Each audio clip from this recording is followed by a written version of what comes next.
This demonstration will review how to set up commissions in Microsof Dynamics AX 2009. Commissions in Microsoft Dynamics AX can be calculated based on customers and items. Customer and item groups are created, then linked to the corresponding customer or item. Commissions are calculated as a percentage of revenue or margin. If all items and customers are subject to the same rate, then setting up customer and item groups is not required. The commission setup is entered in the Accounts Receivable module under Setup. The setup is comprised of multiple tables. First, you can set up a customer group for customers with the same commission rates. If all customers have the same rates, then this setup is not required. Secondly, sales groups are used to associate employees or a group of employees with a sale. Before setting up sales groups, the employees must be defined in the Basic module. Item groups are used to group items with the same commission rates. As with the customers, if all items contain the same commission rates, then this setup is not required. Commission calculations are used to identify how commissions are calculated. And finally, commission posting is used to identify what ledger accounts are used to post the commission to the general ledger.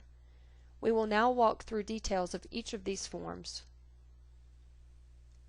In the Basic module, set up employees by entering an employee ID and name. In this example, there are 6 customer commission groups.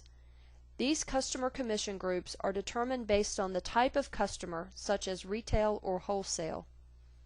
The customer commission group will be linked to the customer in the main customer table and will therefore default into the sales order during entry.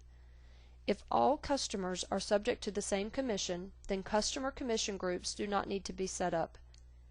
The Commission Calculation button is used to launch the commission calculation form. Here you can edit, create, or view the commission associated with the highlighted customer group. Commission calculations will be covered later in this demonstration. The sales group identifies who is responsible for the sale and who will receive the commission for the sale. A sales group can contain an individual salesperson or group of salespeople. It can be linked to customers so that it will default onto the sales order, or it can be entered directly onto the sales order. Click on the Sales Rep button to enter each employee who belongs to the sales group. Enter the percentage of the commission that will be received by each employee. This is a percentage of the total commission amount, not the commission percentage. If only one salesperson is entered, then the percentage will be 100. In this example, we are going to split the commission between these 3 employees. We can also specify the main contact for this sales group. The Commission Calculation button will launch the Commission Calculation form, which we will cover later in this demonstration.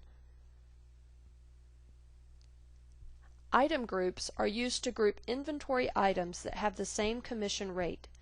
For example, items with higher margins may have higher commissions than small margin items, or service items may not have any commission calculations. In our example, we have a separate commission item group for different stages of an item, such as emerging, stable, and phase out. If an item commission group is not assigned to an item, such as service, commission will not be calculated. However, you may want to set up a service item commission group with a 0% commission to avoid confusion over whether an item is non-commissionable or someone simply forgot to attach a commission. The Commission Calculation button is used to launch the Commission Calculation form. Here you can create, edit, or view the commission associated with the highlighted item commission group.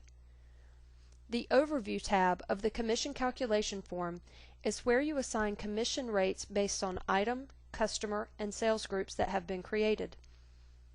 The item code, customer code, and sales rep code are where we indicate if the rate applies to all, group, or table.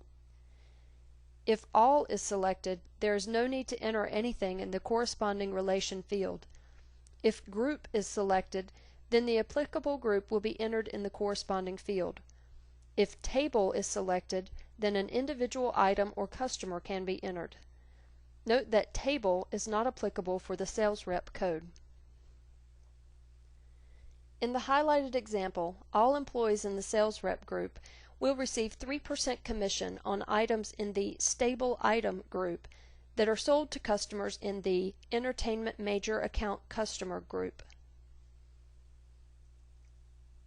Now let's look at the Setup tab to view additional fields available for each line on the Overview tab. The first column contains the fields from the Overview tab. The From and To dates allow effective dates to be enabled for the commission. This is helpful when commission rates change over time. The Discount field contains 3 options of when the commission is to be calculated: before line discount, after line discount, or after total discount. The basis for the commission can be either margin or the total revenue amount. The origin is the commission percentage and is the same field that appeared on the Overview tab. Find Next is used to indicate that Microsoft Dynamics AX should search all commissions to find the best commission rate. Commission Posting is used to indicate the general ledger accounts for postings. When a sales order invoice is posted, the commission is calculated and posted to the accounts shown here. Use the radio button on the left-hand side of the form to indicate which account is being entered. The commission account is debited with the commission expense, and the commission offset account is credited with the liability. The accounts can be set up based on customers or items. In this example, the same accounts are used for all customers and all items. We are finished reviewing the commission setup. Please review the commission process demonstration to further explore commissions.